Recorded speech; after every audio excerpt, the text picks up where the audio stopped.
move into the new section where we're dealing more with government and civics, we add, some new tools with that. So for our lesson today, in Unit 3, Lesson 1, interpret diagrams, which we've seen to some degree. We're going to see some Venn diagrams and stuff like that.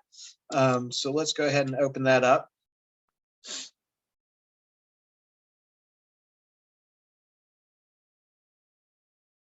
All right. And of course, new unit means we get a new story. And today, it's Michael J. Fox. So Michael J. Fox dreamed of becoming an actor. He also struggled as a student, finding some success in film and television in his native Edmonton, Canada. Fox dropped out of high school his senior year to pursue an acting career in the United States. However, his educational journey was far from over. During the 1980s, Fox earned stardom and awards for his role as Alex P. Keaton on television's Family Ties. Fox also gained acclaim in films such as the Back to the Future movies. Still, thoughts of continuing his education lingered. At the insistence of his 4-year-old child, Fox earned his GED credentials in 1995. 3 years later, Fox announced to the world that he had been diagnosed with Parkinson's disease, a disorder that affects the nervous system and for which there is no known cure.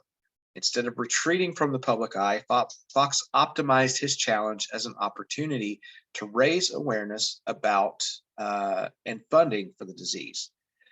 In 1999, Fox testified before Congress for more federal money for Parkinson's research. In 2000, he left his popular Spin City television show and started the Michael J. Fox Foundation for Parkinson's research.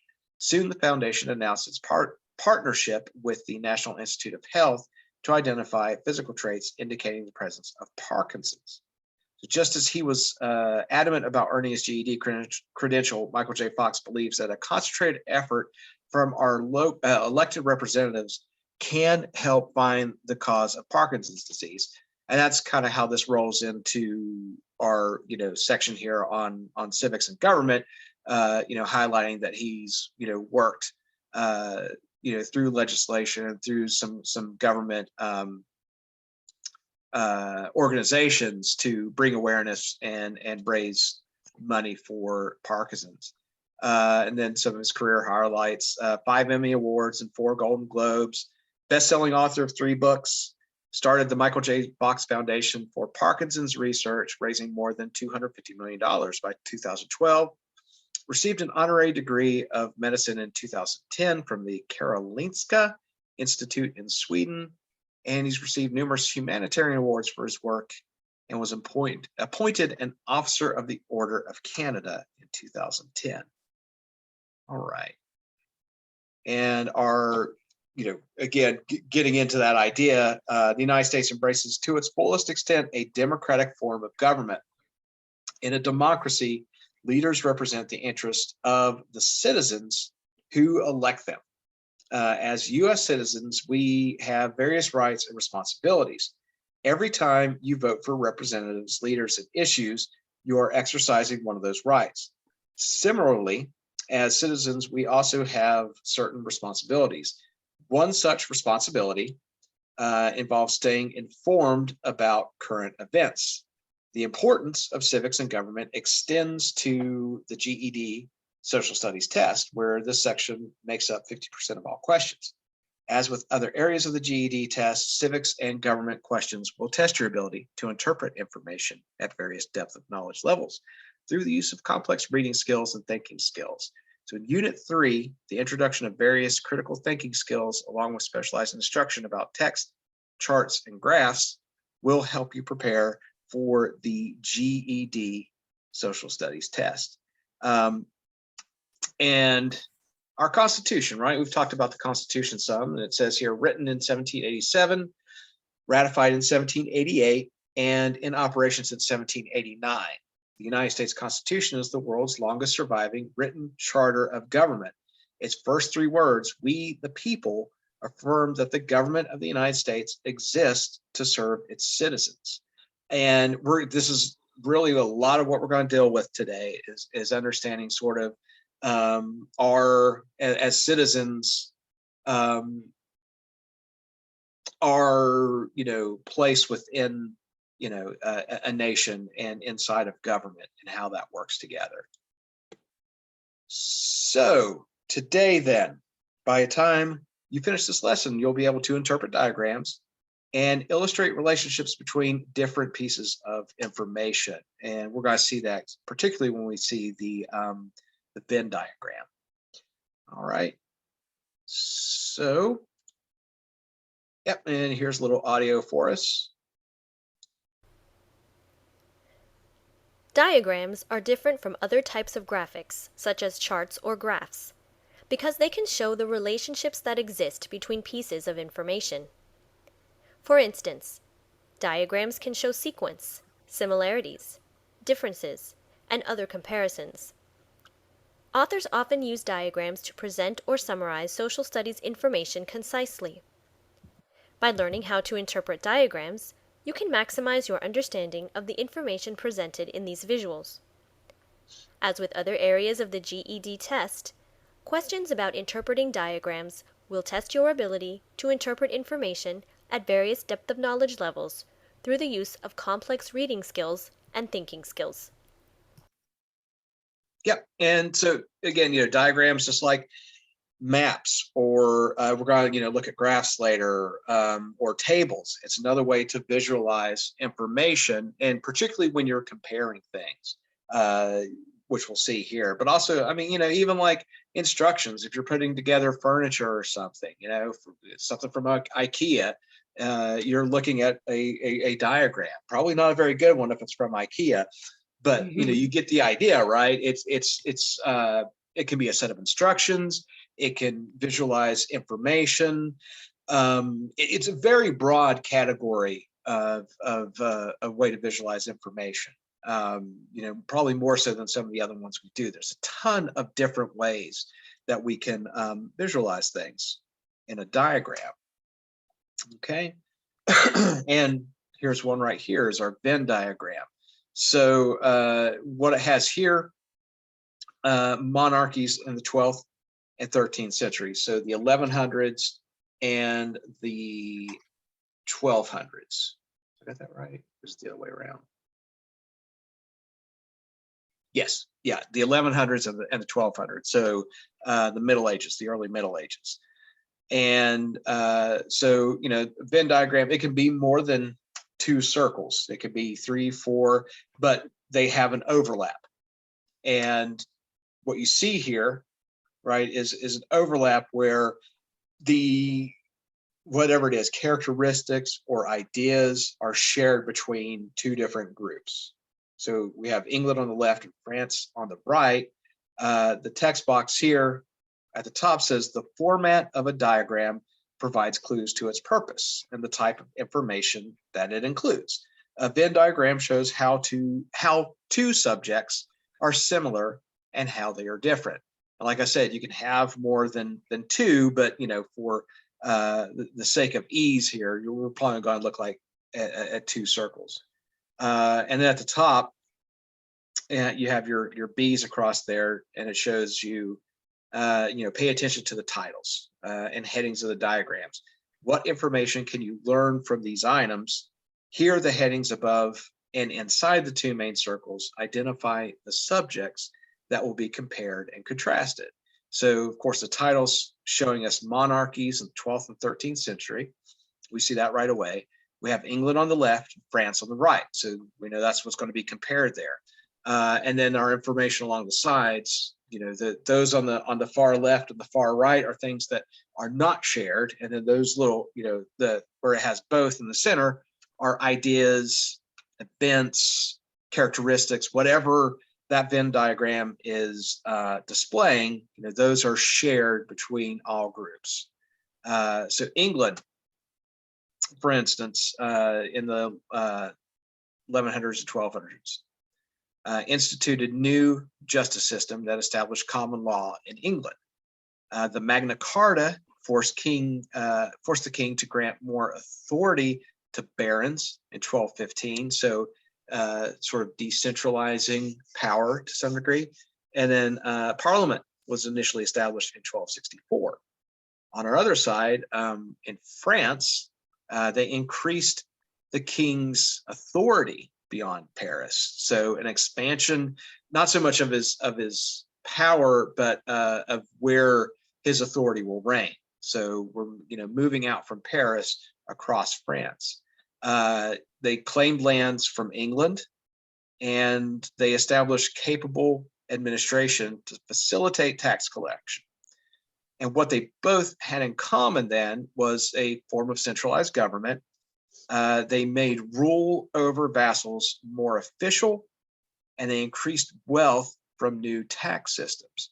So thinking about this time, you didn't really, there wasn't a national identity. If you were, some turnip farmer living in a stone hut somewhere in England, you didn't go around thinking, oh, I'm British. You didn't really connect with the government. You didn't really connect with an idea of a monarchy. You may have had like a baron or, a duke or an earl or something like that you served, basically. You may have been in servitude, not like in a chattel slavery kind of way, but you may have been granted some land through them. They were what you sort of identified as your government. That's who you may have collected taxes through in the feudal system. But this doesn't come around until like a national identity. This is sort of the start of that, where we're going to start seeing more of an identity, where one sees themselves as English and one sees themselves as French. As governments sort of spread, that idea of a national identity sort of goes along with it. It's something that we're so used to today. We go outside and, we're going to see an American flag. We're going to go past a school or a building, or we're going to see it on a car, something like that. We encounter government, if we're on the roads, that's something that's been provided by a local or state or federal government. If you get on 270 or 70, that is the Dwight D. Eisenhower National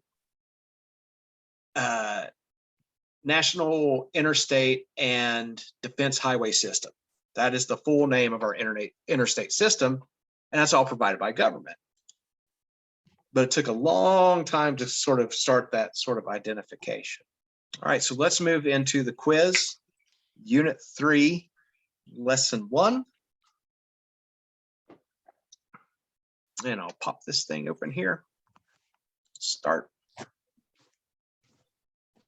And then for test taking tips. So when asked to use a diagram in a testing situation, first preview the questions related to the diagram.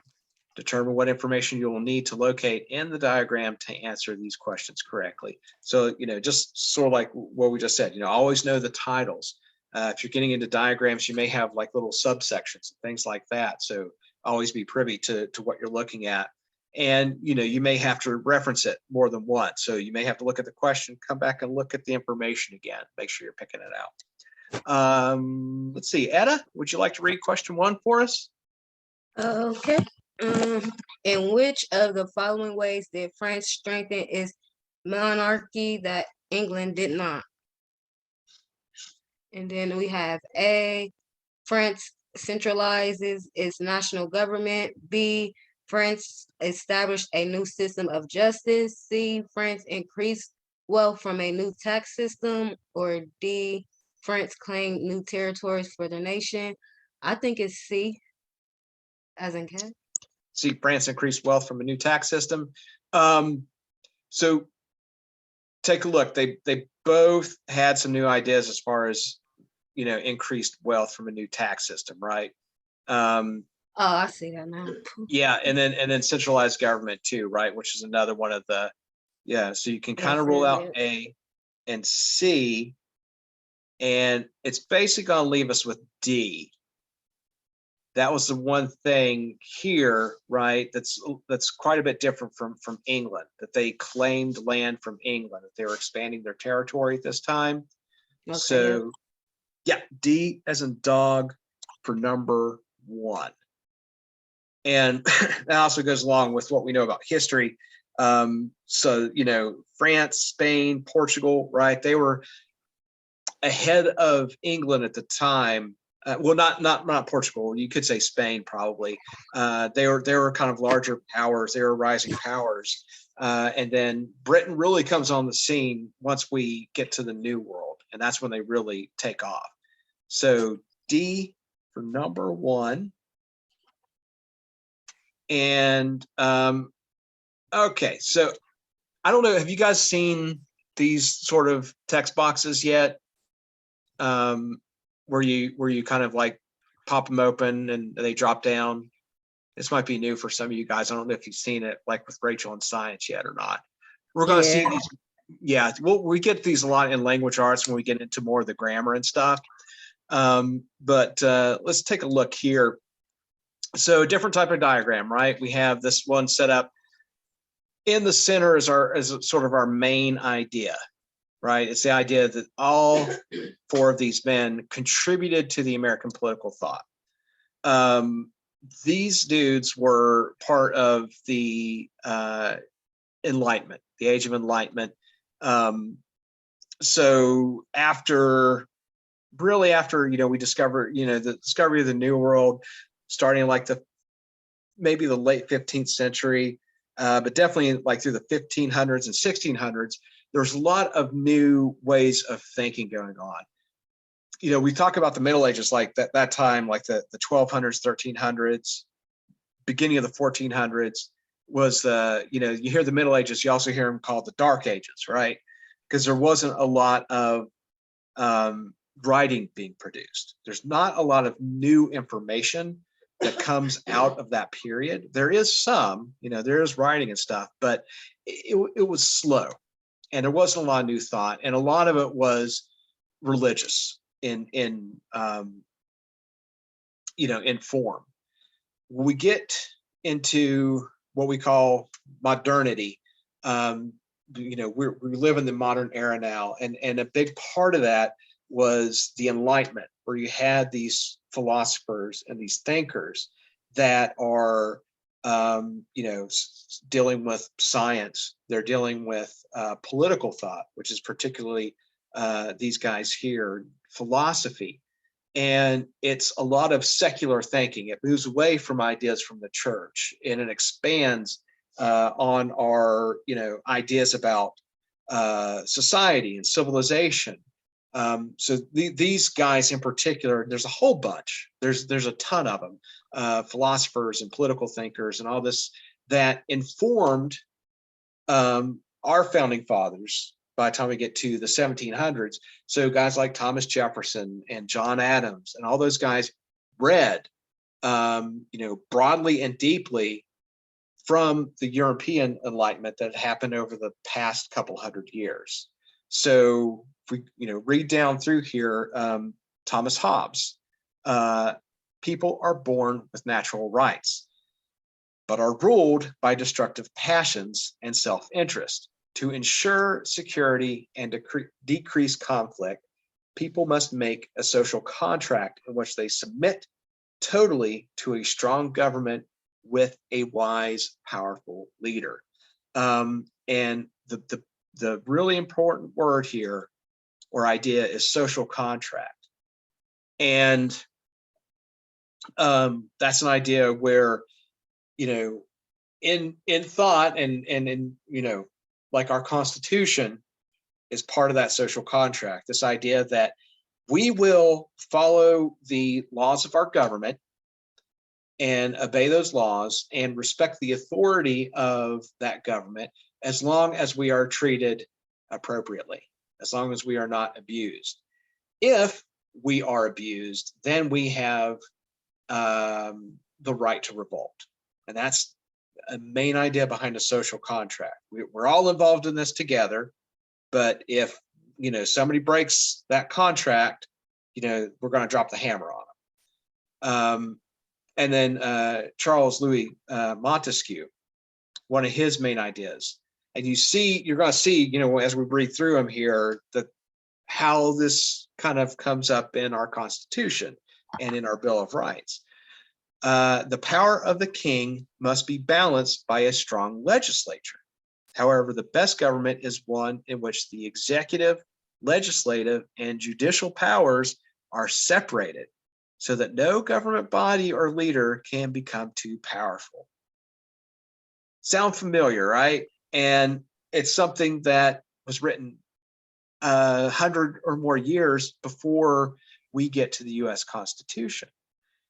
Now we move over here to the top right to John Locke. There's going to be something else right here that you're probably going to be familiar with. People are born with natural rights to life, liberty, and property that can neither be taken nor given away. People make a social contract with government to serve the will of the majority.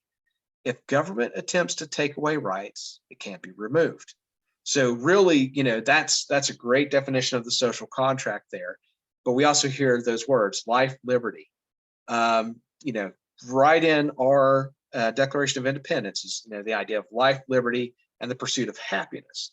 They lifted those words right from John Locke. No doubt,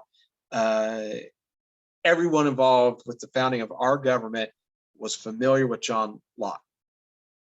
And in the bottom here on the right, Jean-Jacques Rousseau is another important one who also wrote, I think he actually has this treatise, this huge paper actually called The Social Contract. And his idea was people have natural rights, but create governments to protect life, liberty, and property. The majority does not always make wise decisions, but the best government is one in which people make laws to govern themselves. So you have that idea of democracy, right? That people make laws to govern themselves. They all had their own take on it. Thomas Hobbes was a little bit different because he was quite the pessimist. He believed that we were just prone sort of to chaos and that life was just short and brutal, and we needed government to sort of sort out our lives and bring order to it. John Locke, Jean-Jacques Rousseau, those guys, they were a little more optimistic and believed that there could be a little better balance between the two. But either way, all these guys were really significant and central to the founding of our government system. All righty. Nakia, would you mind starting off reading up to the first box here in that paragraph? If you're available. Okay. All right. Etta, you want to do? Okay. In the 17th and 18th centuries, writers and philosophers such as John Locke and Jean-Jacques Rousseau Close enough. developed new ways to think about government and individual rights. Their ideas influenced the events that led to the American Revolution. They also influenced several important documents in the early history of our country. These documents included the Declaration of Independence and the Constitution of the United States, known as Enlightenment thinkers. Locke and Rousseau believed that people were born free and with natural blank. You want me to finish reading it, or? You just answer that one, and we'll hand off to somebody else. Natural rights. Yeah, natural rights. So it's particularly Locke and Rousseau believe the idea that natural rights existed, that we were born free. We were not born into servitude to any government or any individual or any monarchy. So C for our first box there, rights. Grace, you want to read to the next box? Okay. They also believed that of government came from there.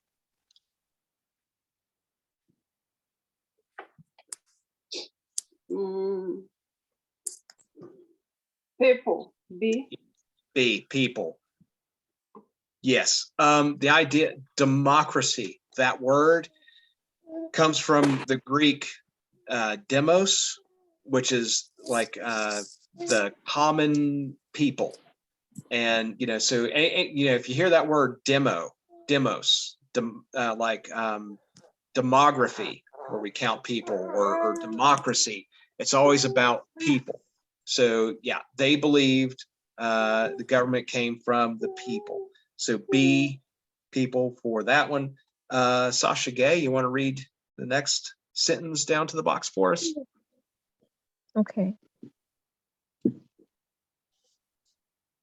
The agreement between government and the governed was called A, natural right, B, social study, C, central power, or D, social contract. Is it A? D. D is in dog, the social contract. So that's what we were talking about, the agreement between the two sides. You govern justly and fairly, and we'll follow your laws. If you come down on us, if you're abusive, then we're going to revolt and we'll install a new government. That's the idea of the social contract. So D, social contract there. Christiana, you want to read the next sentence for us?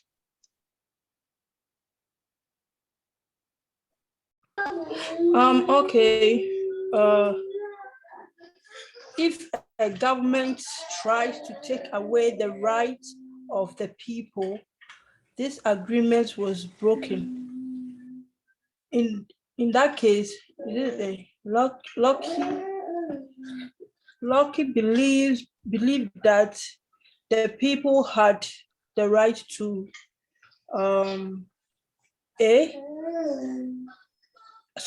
B, vote. No, it's A. You're right. Rebel. They can rebel against their government if that agreement was broken. That a breach of that social contract meant that we could revolt, that we could rebel against that government.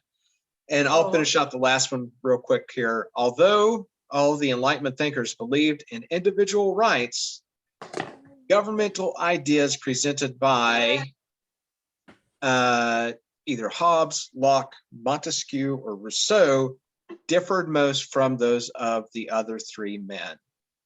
Anybody want to take a stab at that one? See?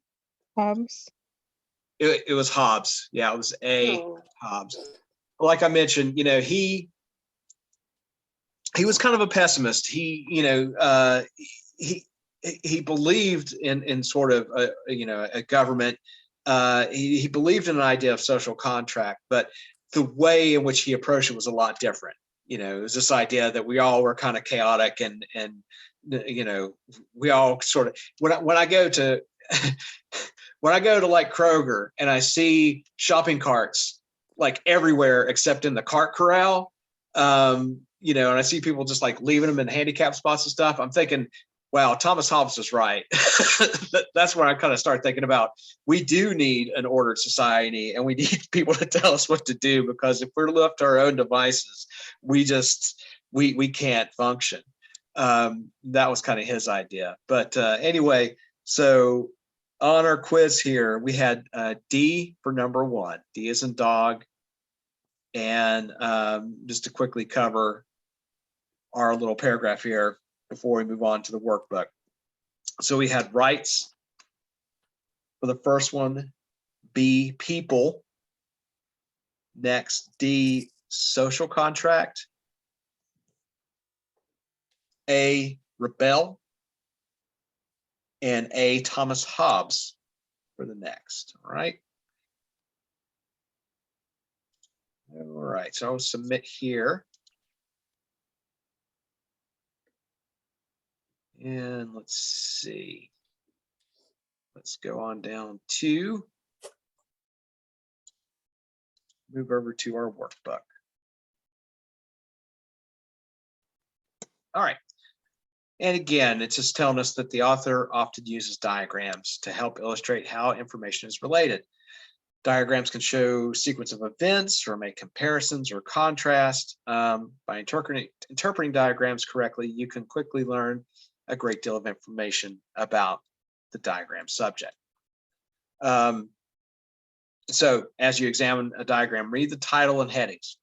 That's always harp on that. Make sure you're reading the title and headings to identify the diagram's main subject and individual elements.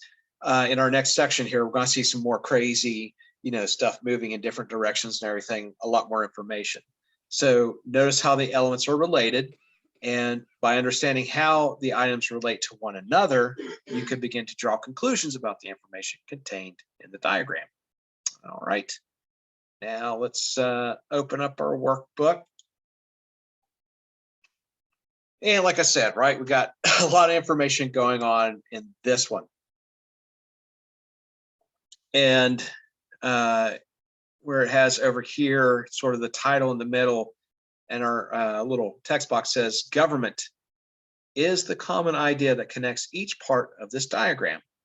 How does this diagram show changes in government? So it's, shown through various stages, right? Early Middle Ages, the High Middle Ages, and then into modern times, what we call modernity, right? Which I mentioned. And then we have another one at the bottom here. The arrows in the diagram suggest a progression or sequence of information events in a sequence diagram usually are linked. So almost like a timeline where you get a little box of information, right? It's showing a progression. It might not actually be moving through time necessarily. It could be, sort of like a hierarchy or something, but we're seeing it build. Looking at the top here, and as I mentioned, right, in the early Middle Ages, it's a small, varied political bodies. So you might, sort of identify, your government figure or authority as an earl or duke or a baron, something like that. No central authority, right? There's no major government. If you're a turnip farmer living in a stone hut, you're not really getting mandates from the king necessarily. You might not even know who the king is because you're probably not literate for starters, and you're not getting that information because you're in a very rural, you're living on the countryside. There's not a lot of population centers in Europe. There's not a lot binding people together.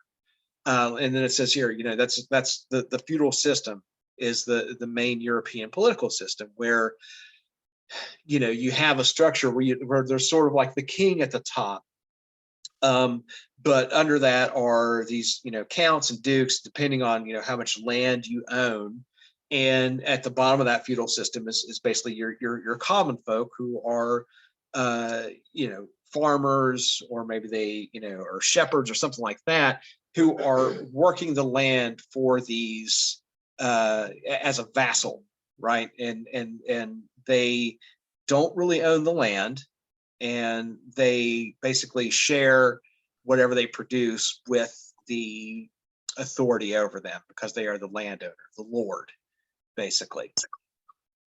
And then when we get to the High Middle Age, if you look over your box on the right, we're seeing more influence of the church, particularly the Catholic Church is the dominant political force. They have a lot of influence with monarchy. They coronate kings. Kings start to push back against that eventually because they don't want to have their power have to be recognized by the church, which is why we get the Church of England later when I think it was Henry VIII wanted to get divorced. And the Catholic Church says no. And he's like, okay, well, I'm going to create my own church, where you get the Church of England. Provide some centralization. We're going to see more of a central government, and the feudal system under that is going to weaken. So we don't have that same sort of feudal system that's all parsed out. And there's, again, there's no identity with a France or with a Britain or with a Germany. It's very localized. And this still happens today. Was part of our problem with our war in Afghanistan is the border of Afghanistan was drawn by British guys in the 19th century, in the 1800s. And you have groups of people there that don't really identify with a government. They live in rural areas. They live in the mountains. They live on these, little villages and hamlets and things. And a central government in Kabul just doesn't mean much to them. It doesn't do much for them. They don't really recognize it. So, and they're very different. These people are different culturally and ethnically. And so you can't really get those. There's nothing really, they don't have skin in the game. Why do they want to fight for an Afghanistan when that idea doesn't really, doesn't really mean anything to them, doesn't register? We're here, we grow up with this idea that we're American. Like I said, we encounter it in so many ways that we don't even think about it anymore. We don't, we just identify that way. Or whatever country you come from, there's tends to be a sense of a nationality, and it's both cultural, with language or religion, food, even all those things help make your nationality. And it's also a modern idea. It's something that comes out of the Enlightenment. It comes out of that early modern time. And in the box here below, it says, in the modern time, church power diminishes through internal and external disputes. There's fighting within the church. There's disagreements. Part of that early modernity was the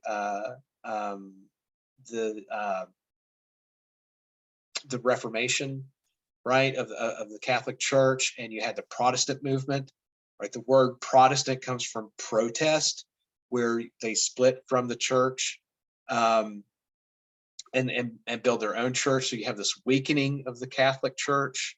The feudal system completely diminishes. Now we're starting to see an idea of centralized government. We're starting to see people start to actually think about themselves more as German or French or British. And that comes about because there's a stronger central presence of government. And underneath, so again, a different way to sort of visualize similar information, right? Now we're going to see it lined out in a progression. And that first box saying, during the 10th to 12th centuries, invasions cease and European population growth occurs. So, a lot of chaos early on in Europe. It's a backwoods, situation, not a whole lot of population centers, but you finally get a little bit of stability by the end of the 12th century. Then it goes into an era where lords want to clear forests and swamps to create new farmlands. So this is the dawn of that feudal system.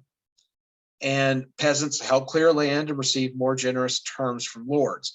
So, they help work the land. They get security and protection also from those lords. And then finally, we have more advances in agricultural technology, improving production and efficiency for peasants. And then more food leads to more people. That's always the case, right? The more calories that you can produce, the more people you can feed, the more people that you have. And that's when you start seeing more population growth in Europe. Once you can produce more food, you have better technology to produce food. Okay, and our box here. So using logic, when studying a diagram, examine its format and think about the clues it gives. Does it suggest a sequence or flow of information? Does it invite a comparison between two or more things? So when you look at something, you're gonna get a feel for it pretty quickly, right? If you see some arrows, you're gonna know it's a progression. If you see a Venn diagram with a few circles, you know that it's a comparison. So think about that once you get involved, once you're actually looking at the diagram. So let's see here. Let's go back up to the top. Etta, you want to read our first question for us? Okay, based on the first diagram, which of the following can be determined about High Middle Ages? A, the church became the dominant political force in Europe. B, no central government authority existed in Europe. C, federal systems grew in strength in many towns. D, many small, very political parties first came to power. Is it A, the church became the dominant political force? Yep, there you go. So A, the church became, and it was in that time really that Christianity grew. Even in the early, when it was finally recognized as sort of a legal religion, like back in the end of the Roman Empire, it took a while to really get traction. So what we're seeing here, by the time we get to the 11th and 12th century, now it's really starting to grow. And after that, of course, is when it really, people more and more and more are, considering themselves and identifying as a Christian. So A, yeah, for number one there. And our same diagrams. Grace, you want to read number 2? Okay. Which idea can you link to the 4th event in the sequence diagram? A, lands cleared for farming were called assets. B, the use of metal tools made cultivating crops easier. C, male and female peasants performed different tasks. And D, laws often controlled the mills used to grind flour. B. Yeah, B, the use of metal tools made cultivating crops easier. So yeah, we're looking at that 4th box here, right? And it's a bit of an inference. We're drawing a conclusion here based on what we see, and only what we see in that box. So what could possibly cause advances in agricultural technology? Well, it's probably the use of metal tools. Everything else is relevant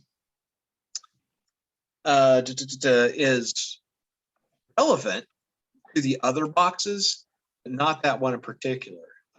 Right, lands cleared for farming, doing different tasks, male and females. And this is part of what we're talking about with the feudal system. Your lords would maybe control the mills to grind flour or other sort of processing, things like that. A blacksmith, they may be the one who had control of the smithing that went on and things like that. So number 2 is B for boy. Okay. Oh, back to our Articles of Confederation and our U.S. Constitution. So something familiar, right, that we've talked about in the Unit 2 through history. And I think we'll have some text below. Yeah, so we'll hand those off here in a second. But just to refresh ourselves on the differences, right? The Articles of Confederation came before the U.S. Constitution, and it goes through. This is great. This is something you could reference, or think about when we talked about the differences between the two. A much more detailed breakdown than what we've discussed before. So, like the type of government, it was a confederation with states holding most of the power. The Constitution, on the other hand, was a federal system with power divided between states, and really importantly, there a central government. And then the structure of government that we talked about, right? One branch there was just a Congress, just a bunch of dudes in one room together.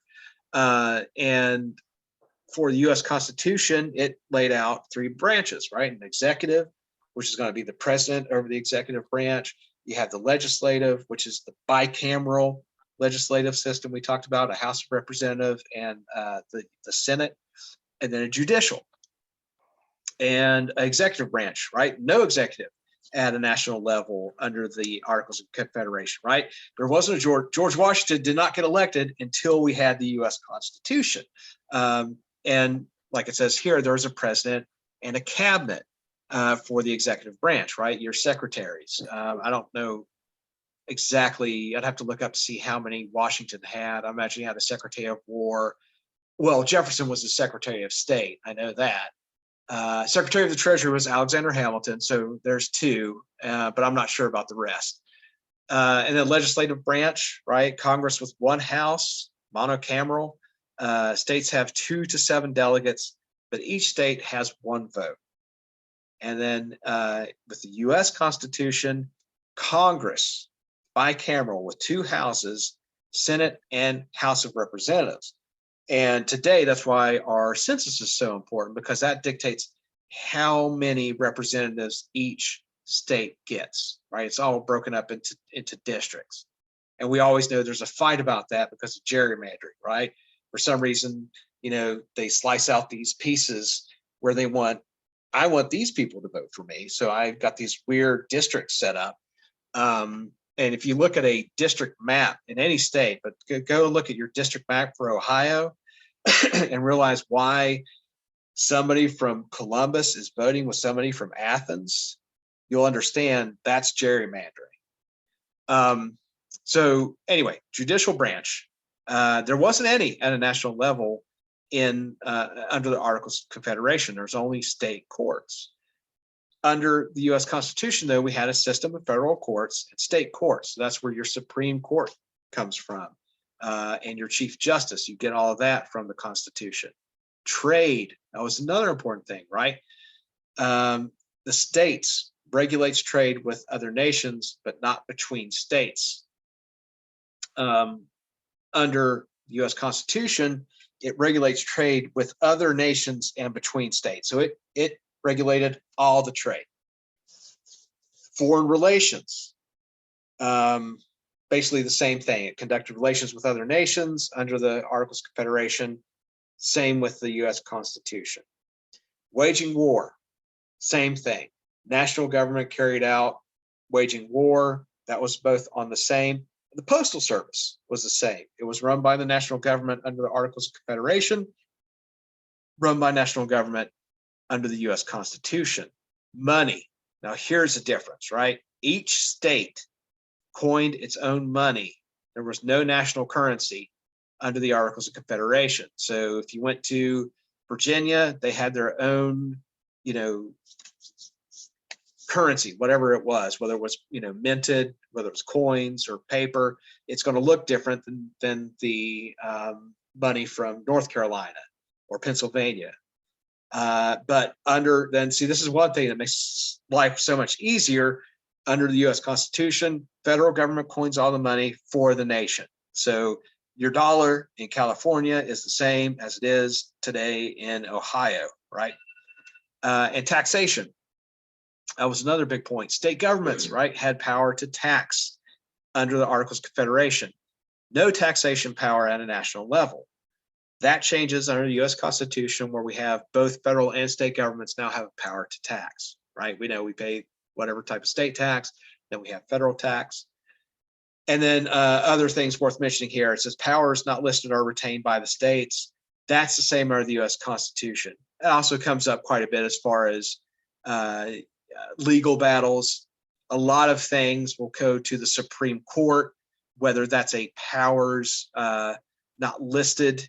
That was Roe versus Wade was one of the more recent ones. It's probably going to come up again in the court system. But that ruling made abortion not a state-handled situation.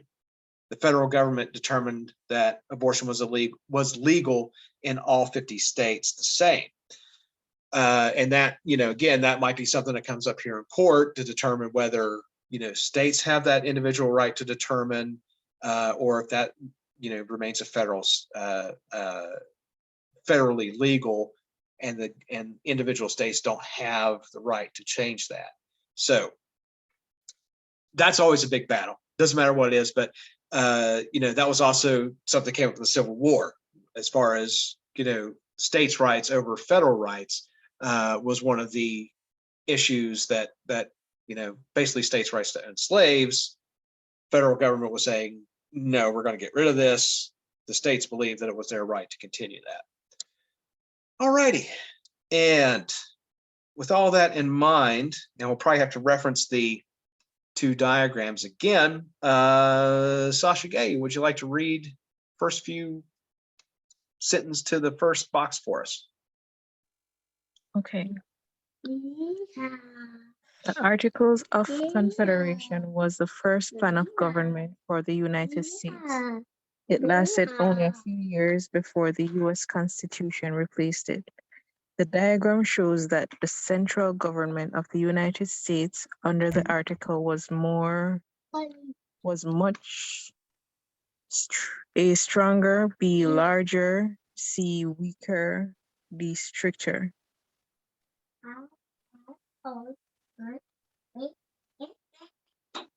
So under the Mhm. Articles of Confederation, was the central government stronger, weaker, larger, or stricter?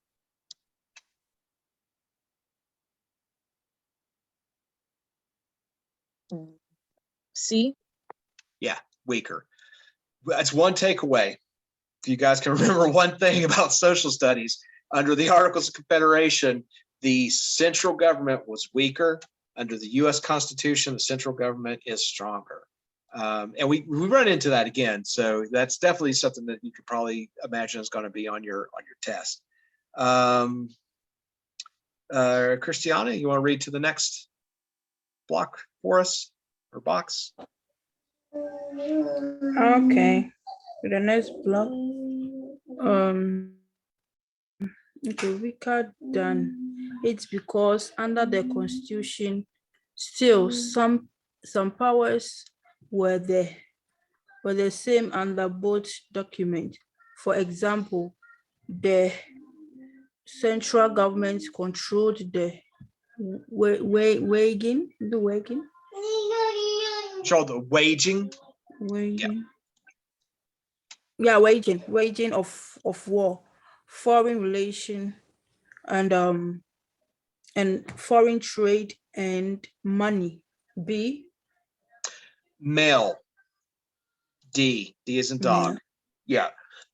Each state, that was something else. Under the Articles of Confederation, each state could print their own money, have their own currency.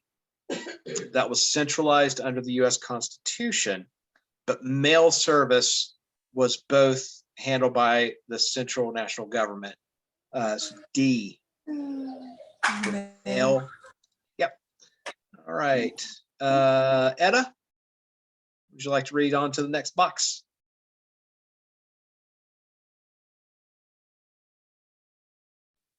Okay, so under both the Article of Confederation, or however, the structure of government under the Constitution is much different than under the Articles. The Articles did not have a national A, executive, B, legislative, C, postal, or D, war. Article.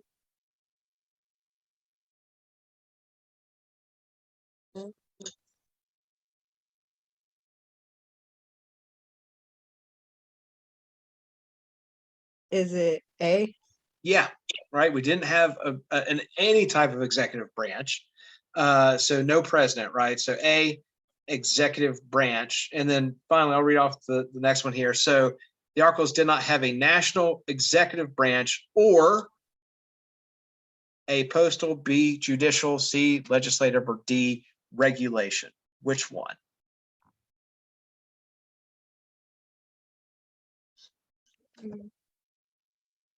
A or B, judicial? Yeah, so it's B, judicial, right? So only one branch of national government under the Articles of Confederation, which is a legislative, just one Congress, just one body. And then under the US Constitution, we add the executive and judicial branch. Okay. All right, moving on to number 4. And here, this one looks a little strange because we have arrows going in both directions. So it's not necessarily a progression, right? But it's showing you basically how that system of checks and balances works, right? So for, let's say, for the executive branch, it can propose laws. The president can propose something. It would have to be taken up by the legislator to create the law. We know the president can veto laws, right? Can call special sessions of Congress if there's like an emergency or something, and can appeal directly to the public, right?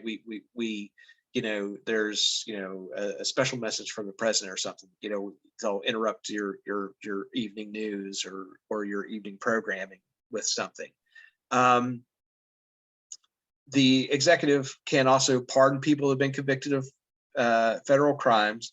There's always this kind of joke when a president gets to the end of their term and there's somebody wanting a pardon, that they might pardon them. I don't know if any of you guys have watched Tiger King or the follow-up to Tiger King. There's a second season, but the bunch of those guys who worked with Joe Exotic go to DC on January 6th, and they have this big banner, and they're trying to get Trump to pardon Joe Exotic. And it even comes up like in a press conference at one point. But that's one of the powers. The president can pardon somebody regardless of the crime. He can have their sentence, what's the word, remitted, I think, or something like that, but they can be pardoned. And then he nominates the officers of the U.S. government, federal judges. So federal judges, of course, his own cabinet, right? He nominates his secretaries. So a lot of those U.S. government positions are nominated by him.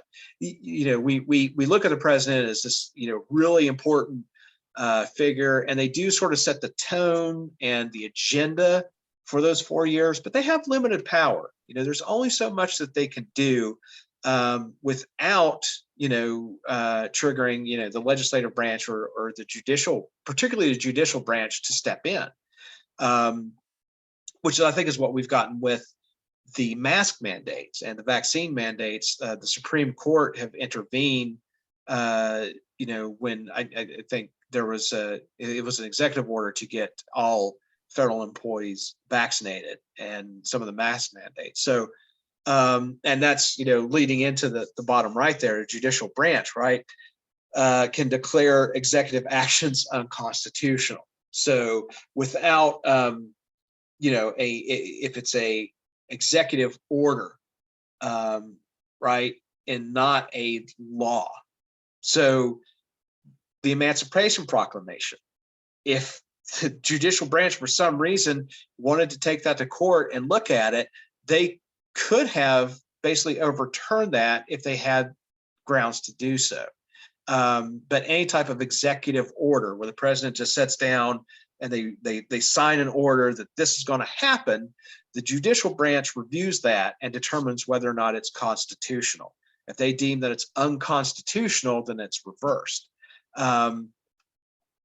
And it does that with the legislative branch as well. So if we look here, if the legislative branch tries to impose a new law, writes a new law, the judicial branch always reviews it to see whether or not it's constitutional. So right here where it says legislative branch, right, it approves the budget each year. This time of year, we're always talking about the budget, defense spending, things like that. Same at state level. Can override presidential veto by a 2/3 vote of both houses. And this is why the elections are important. When you have a majority in both the House and the Senate, then they can override the president.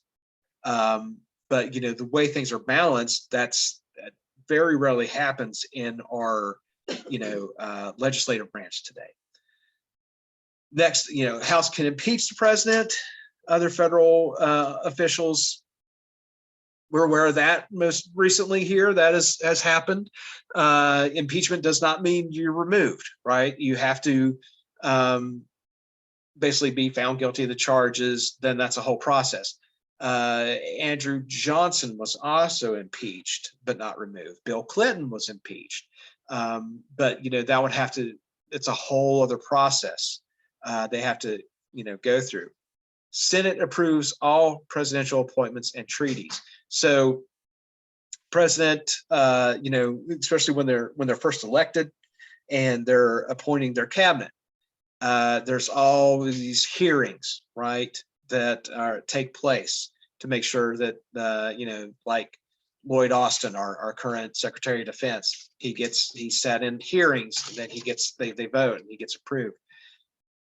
Last year, we went through a whole rigmarole with some of the Supreme Court appointees, where there's hearings. Brett Kavanaugh, you might remember, that was all over the news because of the allegations that were brought up. So it's up to the legislative branch to vote on and have those appointees secure their position. And that can cause a problem depending on who controls the House and the Senate. And sometimes it's easier to get those people through because you have a majority, if it matches with the president at the time. And then finally, last couple here.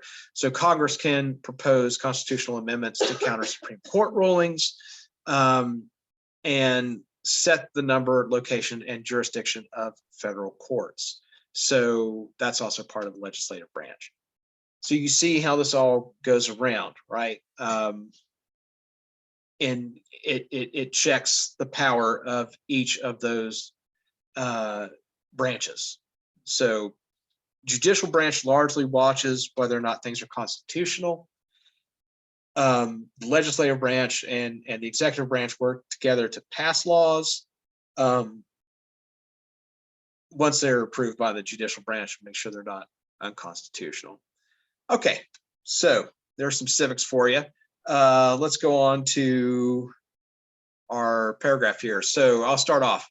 The federal system of government in the United States divides responsibility among 3 equal branches. Each branch has powers that can check or balance the powers of the others. For example, the president can reject or, who wants to answer that one? Is it B? B, yeah, veto, right? He can veto bills, laws that Congress passes.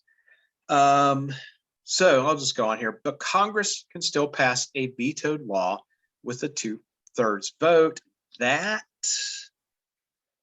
C? C, yeah, overrides the president's action. That's very difficult to get that 2/3 vote. The people who created the United States plan of government included checks and balances because they feared what? A centralized power, local government, judicial power, or foreign powers. C? A. This one's A, centralized power, right? Yeah, they didn't want any one of those bodies to have too much power. And looking at, the president, who's our head of state, we didn't want them to have too much power either. So the use of checks and balances occurs primarily in constitutional governments. They are fundamentally important in tripartite governments. That's what we have, such as that of the United States, which separate powers among legislative, executive, and the, what's the final? Judiciary? Judicial. Yeah, judicial branches, D. So Yeah.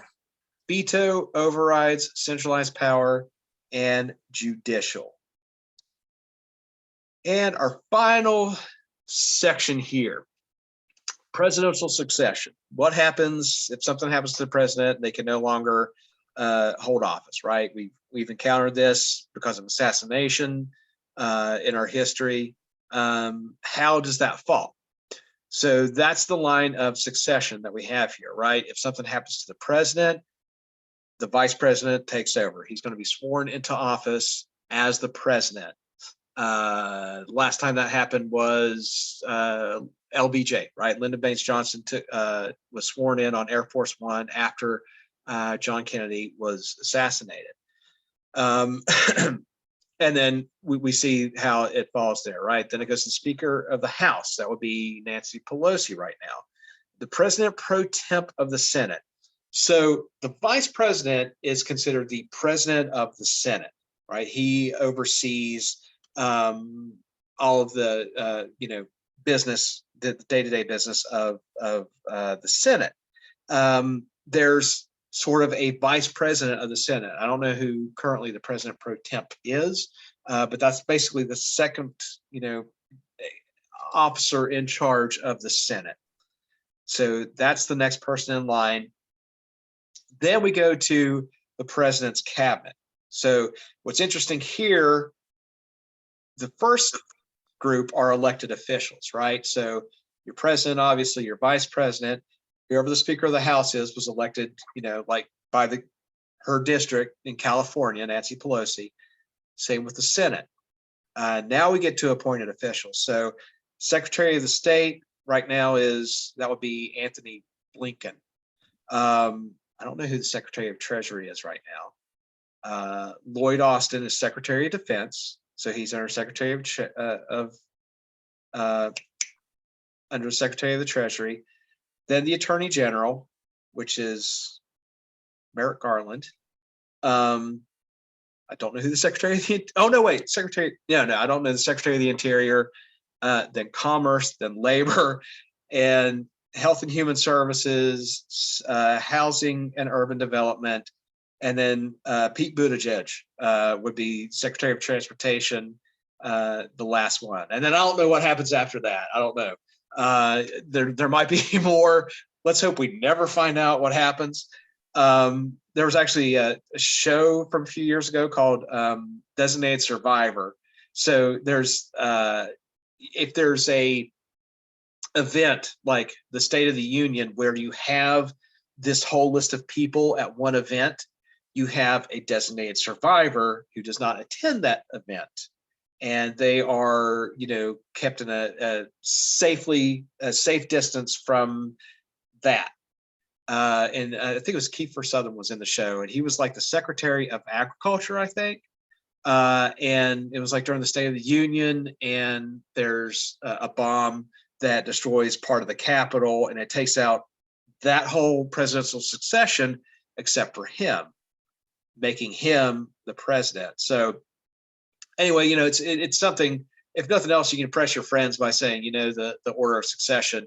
Once you kind of get past, President pro temp, you could just say, cabinet members, at that point, because it gets a lot of information there. But the point being, for our use, right, it's a diagram showing succession, right? So you got your arrows pointing down through that list of people who are going to take over as president if something were to happen. All right. So here, I'll just go ahead and finish off. If for some reason the president of the United States is unable to carry out his or her duties, the blank takes over as president. Vice President. Vice president, right? That's an easy one. C. Yep. C is in cat. All right. And then according to law, there's a line of presidential succession, a specific sequence of those who would become president in case the president or others in the succession could not serve. For example, the next person in line is D. D. D. D is in dog, right? Speaker of the House. And this is a perfect example. You can always go back, take a look, vice president, then speaker. Okay. And then after the president pro temp, right? The vice president of the Senate, the next person in the line of succession is the Secretary of State. Right, Secretary of State. And then the cabinet secretaries who are highest in the line of succession are responsible for foreign affairs, finance, and what's C. one other? What was that one? Trade. C. A, the military. So Oh, yeah, they're as far as like order of importance, right, is what they're kind of looking for there. So foreign affairs is the Secretary of State, right? That's the guy that goes around. He's like our head diplomat. So foreign affairs. And then finance is going to be the Secretary of Treasury. And then the next in line is the military. So that's sort of the order of succession as far as, I guess, the thinking of why they went in that order. So then finish off says the line of succession ensures that U.S. government can continue to perform its function without disruption if there is a national crisis. Okay. Anybody need any follow-up here as far as review? I do. To answer the one. The first one, number one, Yes. that is A.